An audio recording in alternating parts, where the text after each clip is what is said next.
नमस्कार दोस्तों, मैं हूं प्रशंजित और आप देख रहे हैं प्रोश प्रेजेंट। आज की इस वीडियो के माध्यम से मैं मेरी न्यू जलपाईगुड़ी से दार्जिलिंग के बीच टॉय ट्रेन से यात्रा का एक्सपीरियंस और कुछ इन्फॉर्मेशन शेयर करूंगी। उम्मीद है कि आप लोगों को ये वीडियो जरूर पसंद आएगी।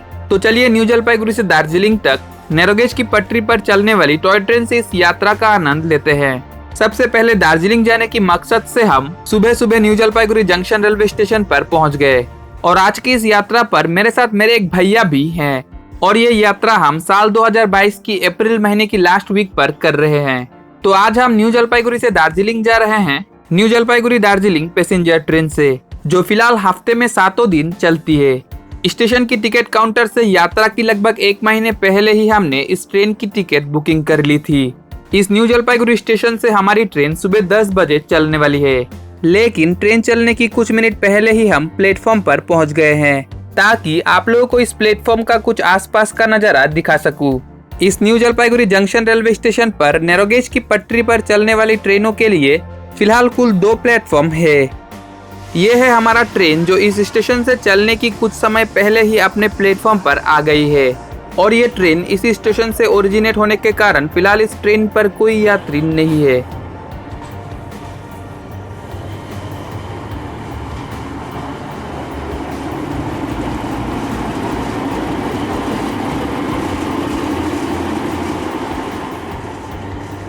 और फिलहाल ये ट्रेन सिर्फ 2 कोचेस के साथ चलती है।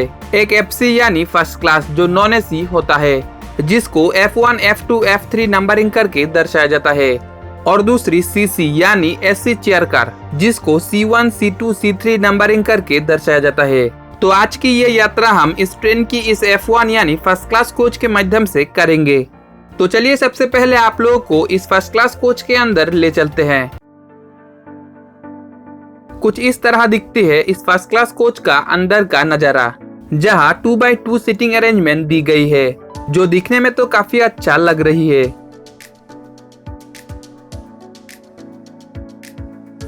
जहां लगभग 30 लोग बैठकर यात्रा कर सकते हैं, लेकिन इन सीट पर मुझे लेग स्पेस थोड़ा कम लग रही है और ये सारे सीट पुशबैक नहीं है। और इस कोच की हर सीट पर हैंडल, बोतल होल्डर और पेपर होल्डर भी दिया गया है, लेकिन शायद इस कोच की हाइट कम होने की वजह से इस कोच की ऊपर की ओर लगेज वगैरह रखने की कोई सुविधा नहीं दिया गया है। इसीलिए इस कोच पर हमें कुछ इस तरह से रखना पड़ा हमारी लगेज। और इस कोच की पीछे की तरफ इस रूट की मैप को काफी अच्छे से दिखाया गया है। तो चलिए अब आप लोगों को इस ट्रेन की दूसरे कोच यानी AC चेयर कार पर ले चलते हैं। कुछ इस तरह दिखती है इस AC चेयर कार कोच का अंदर का नजारा। इस कोच पर 2x1 सीटिंग अरेंजमेंट दी गई है, जो फर्स्ट क्लास कोच से बेहतर लग रही है। और इस कोच की हर सीट पर भी हैंडल, बोतल होल्डर और पेपर होल्डर दिया गया है। और इस AC कोच पर टॉयलेट भी दिया गया है, जहां वेस्टर्न स्टाइल की टॉयलेट और एक बेसिन के साथ लिक्विड हैंड वॉश भी दिया गया है, जो बिल्कुल साफ सुथरा है।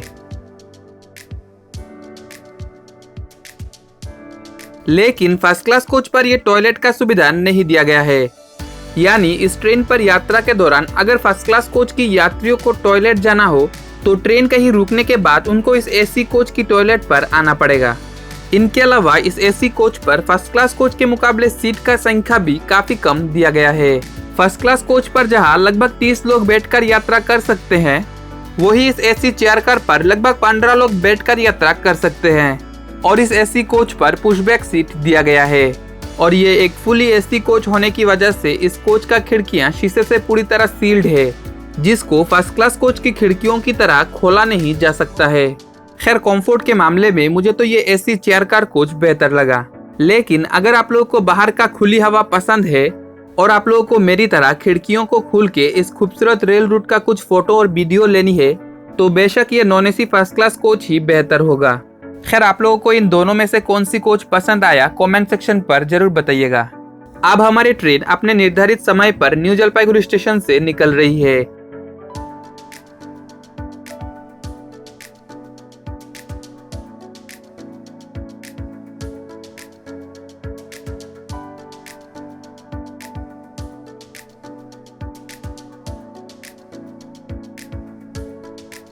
और न्यू जलपाईगुड़ी स्टेशन से ही हमारे कोच का लगभग सारे सीट पैसेंजरों से भर गए हैं।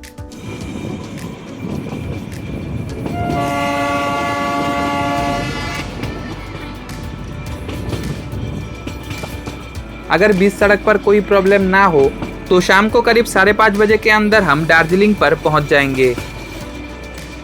काफ़ी तेज गति से चल रही है हमारी ट्रेन और काफ़ी गर्मी भी लग रही है।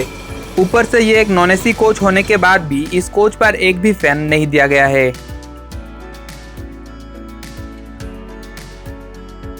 यह है सिलीगुड़ी टाउन रेलवे स्टेशन, जहां फिलहाल हमारी इस ट्रेन का स्टॉपेज नहीं है।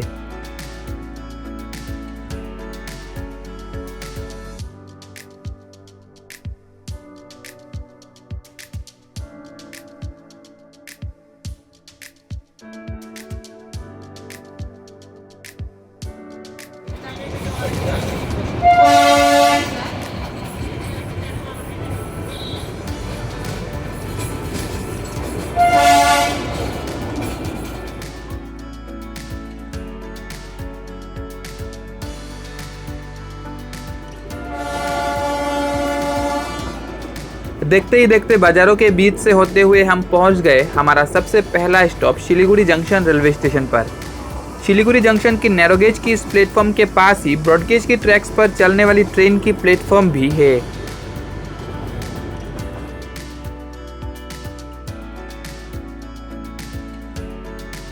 लगभग 5 मिनट इस सिलीगुड़ी जंक्शन पर रुकने के बाद फिर से चल पड़ी हमारी ट्रेन अपने गंतव्य की ओर।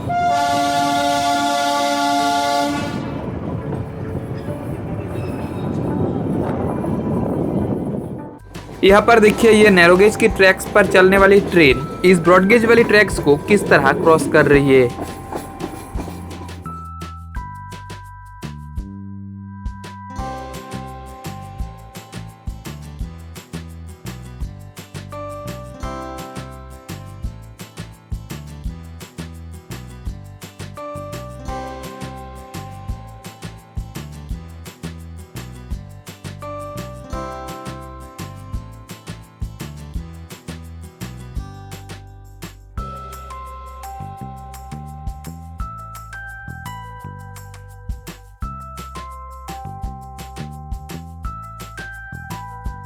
सड़कों के बिल्कुल किनारे से होते हुए और चाय बागानों के बीच से होते हुए फिर से हम पहुंच गए हमारा अगला स्टॉप सुकना रेलवे स्टेशन पर। यह एक बहुत ही खूबसूरत रेलवे स्टेशन है और इस स्टेशन की साफ सफाई देखकर मुझे बहुत अच्छा लगा।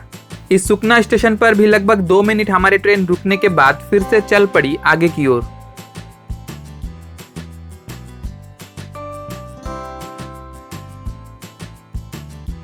और इस ट्रेन की गार्ड के लिए कोई अलग कोच नहीं होते हैं। इस ट्रेन की गार्ड भी इसी फर्स्ट क्लास कोच से हमारे साथ चल रही है और उनका शायद ये कुछ कंट्रोल भी इस कोच पर है। काफी तेज गति से कभी सड़क के किनारे तो कभी सड़क को क्रॉस करते हुए आगे की ओर बढ़ रही है हमारी ट्रेन।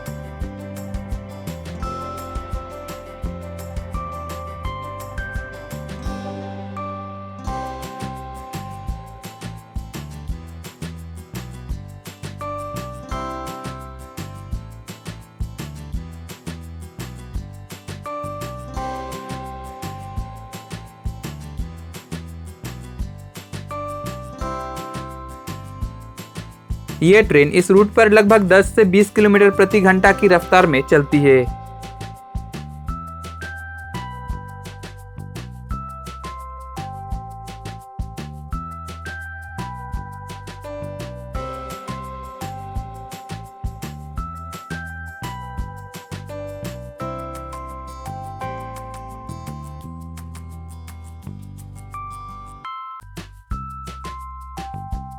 देखते ही देखते थोड़ी दूर आने के बाद फिर से हमें हमारा अगला स्टॉप रोंगटोंग रेलवे स्टेशन मिली है। ये रोंगटोंग रेलवे स्टेशन पहाड़ों के बीच एक बहुत खूबसूरत जगह पर स्थित है, जिसके चारों तरफ ही हरियाली है। इस रोंगटोंग स्टेशन पर भी लगभग 2 मिनट हमारी ट्रेन रुकने के बाद फिर से चल पड़ी अपने गंतव्य की ओर।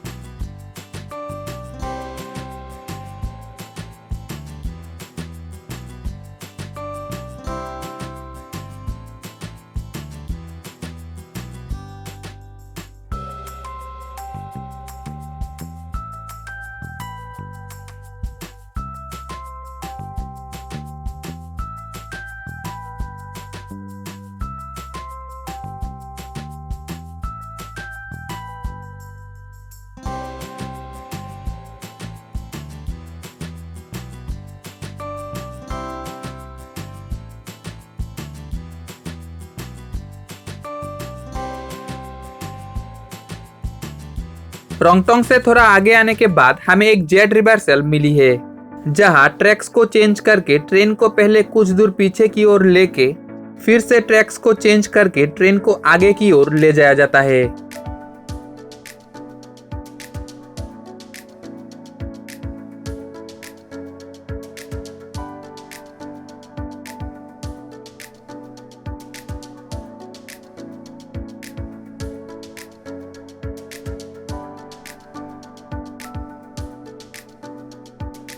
और इसके अलावा इस रूट पर और भी कई सारे जेड रिवर्सल और लूप्स है जो ट्रेन को चढ़ाई चढ़ने में मदद करती है।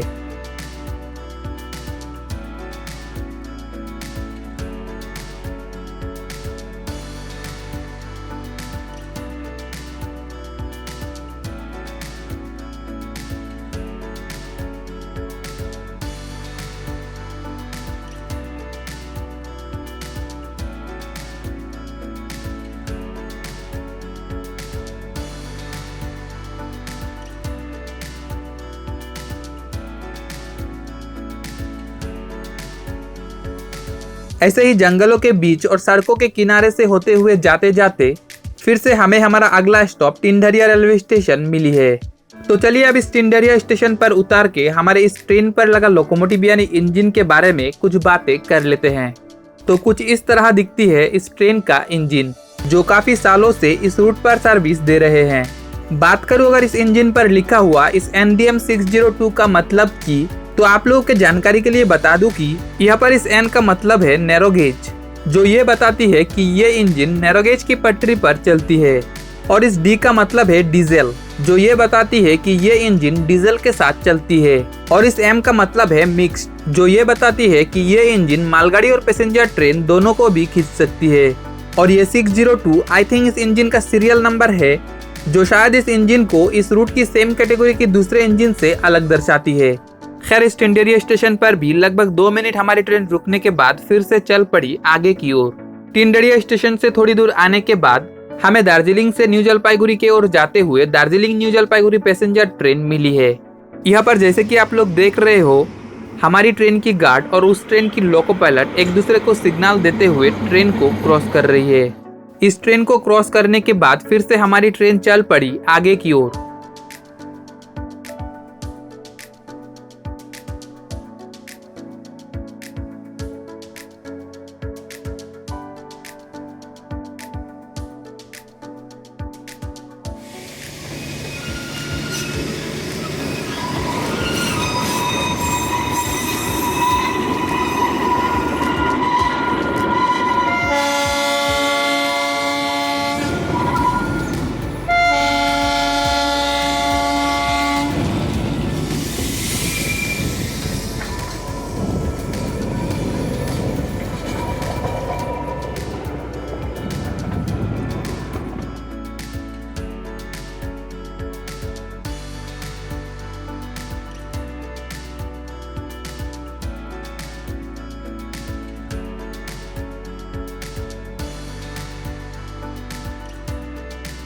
ऐसे ही जंगलों के बीच और सड़कों के किनारे से होते हुए जाते जाते फिर से हमें हमारा अगला स्टॉप गयाबारी रेलवे स्टेशन मिली है। इस गयाबारी रेलवे स्टेशन पर भी लगभग 2 मिनट हमारी ट्रेन रुकने के बाद फिर से चल पड़ी अपने गंतव्य की ओर।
इस रूट पर लैंडस्लाइड होने की वजह से इस रूट की ट्रेन सर्विस को बीच बीच पे बंद भी रखा जाता है। इसीलिए अगर आप लोग न्यू जलपाईगुड़ी से दार्जिलिंग के बीच टॉय ट्रेन से यात्रा करने के लिए सोच रहे हो तो पहले से इस रूट पर ट्रेन चल रही है या नहीं ये खबर लेके आना बेहतर होगा। ऐसे ही जाते जाते फिर से हमें हमारा अगला स्टॉप महानदी रेलवे स्टेशन मिली है। इस महानदी स्टेशन पर भी 1 से 2 मिनट हमारी ट्रेन रुकने के बाद फिर से चल पड़ी आगे की ओर।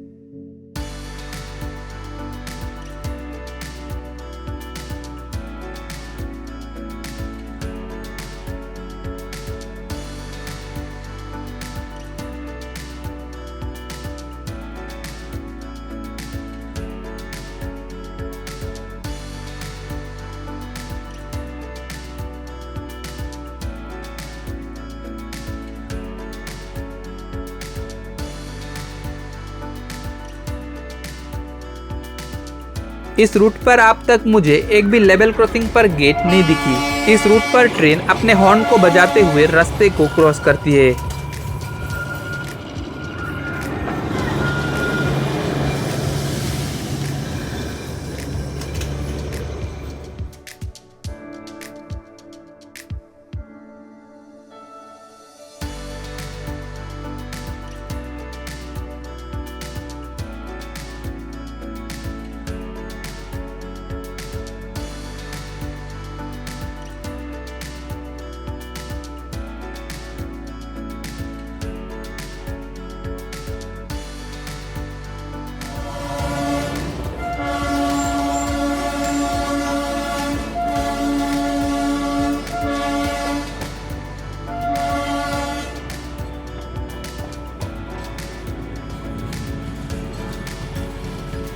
रास्ते के किनारे और बाजारों के बीच से होते हुए जाते जाते फिर से हमें हमारा अगला स्टॉप करसोंग रेलवे स्टेशन मिली है।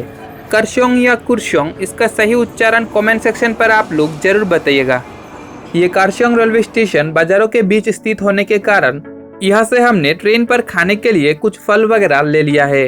लगभग 10 से 15 मिनट इस स्टेशन पर रुकने के बाद फिर से हमारी ट्रेन चल पड़ी अपने गंतव्य के ओर।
रास्ते के किनारे और जंगलों के बीच से होते हुए जाते जाते फिर से हम पहुंच गए हमारा अगला स्टॉप टुंग रेलवे स्टेशन पर।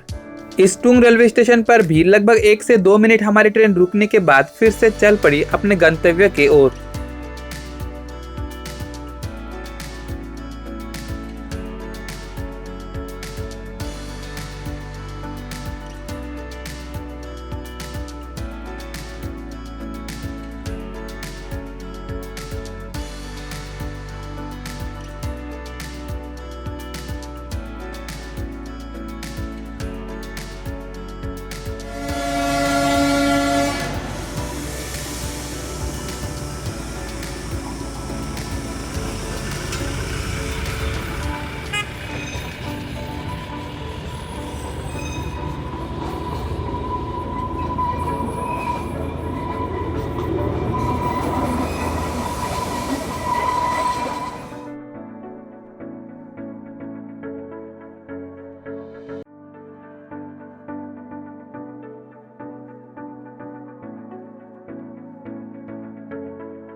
टुंग स्टेशन से चलने की कुछ देर बाद बीच सड़क पर गाड़ियों के साथ हमारी ट्रेन भी ट्रैफिक में फंस गए। काफी टाइम लगा हमें इस ट्रैफिक से निकलने में। गाड़ियों से भरा इस ट्रैफिक से निकलने के बाद ही हमें हमारा अगला स्टॉप सोनाडा रेलवे स्टेशन मिली है। इस सोनाडा स्टेशन पर भी 1 से 2 मिनट हमारी ट्रेन रुकने के बाद फिर से चल पड़ी आगे की ओर।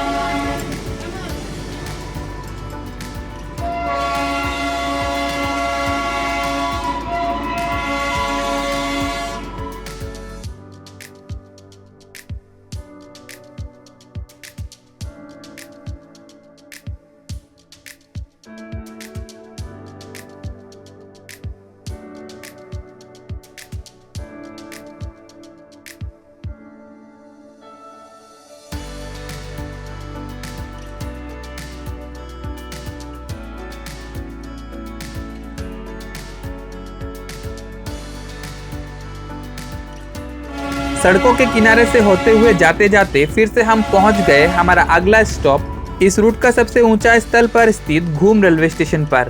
हमारी ट्रेन को जितना भी चढ़ाई चढ़ना था इस घूम स्टेशन तक चढ़ लिया। अब इस घूम स्टेशन से दार्जिलिंग की ओर हमारी ट्रेन नीचे की ओर उतरेगी। दार्जिलिंग से घूम स्टेशन के बीच दिन में कई ट्रेनें कुछ स्टीम इंजन के साथ और कुछ डीजल इंजन के साथ जॉयराइड ट्रेन के रूप में राउंड ट्रिप चलती है। राउंड ट्रिप का मतलब दार्जिलिंग से जिन यात्रियों को लेकर ये ट्रेन आती है उन्हीं यात्रियों को इस घूम स्टेशन से घुमा के फिर से दार्जिलिंग पर ले जाते हैं। इस घूम स्टेशन पर भी लगभग 5 मिनट हमारी ट्रेन रुकने के बाद फिर से चल पड़ी दार्जिलिंग के ओर।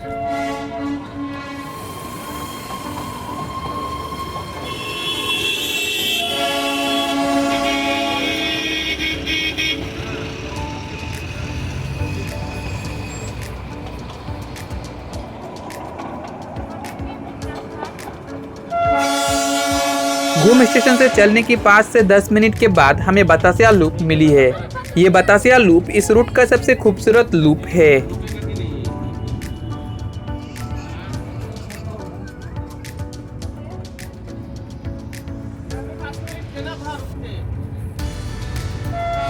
इस लूप पर दार्जिलिंग से घूम के बीच चलने वाली जॉयराइड ट्रेनें आकर कुछ टाइम रुकती है, लेकिन शायद ये हमारा ट्रेन लॉन्ग डिस्टेंस की ट्रेन होने के कारण इस लूप पर नहीं रुकी।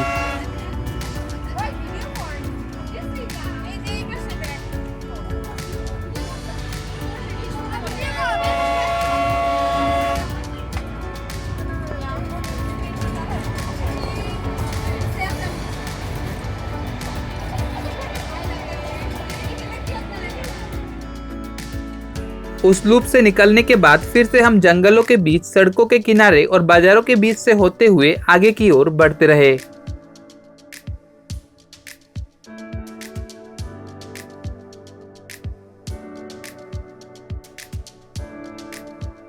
बात करो अगर इस ट्रेन का किराया की, तो न्यू जलपाईगुड़ी से दार्जिलिंग तक फर्स्ट क्लास कोच का किराया हमने 1400 रुपया प्रति व्यक्ति दिया है और न्यू जलपाईगुड़ी से दार्जिलिंग तक एसी चेयर कार कोच का किराया लगभग 1500 रुपये प्रति व्यक्ति है।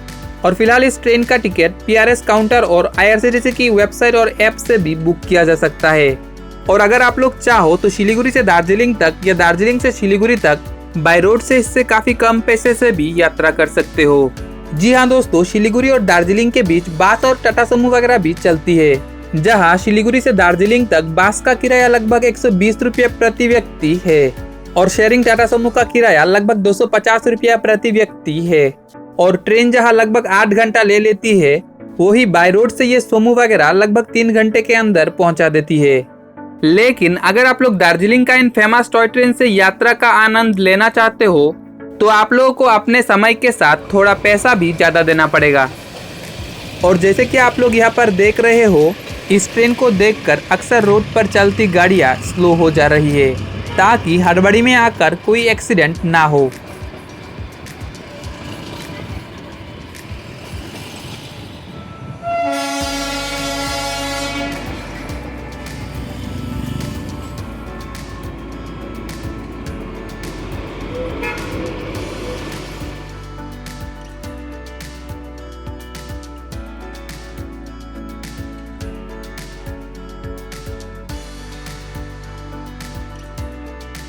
ऐसे ही इन खूबसूरत नज़ारा को देखते देखते फाइनली रात होने से पहले ही हम शाम को करीब 6 बजे दार्जिलिंग स्टेशन पर पहुंच गए और इस दार्जिलिंग स्टेशन पर ही खत्म होती है हमारा आज का ये यात्रा।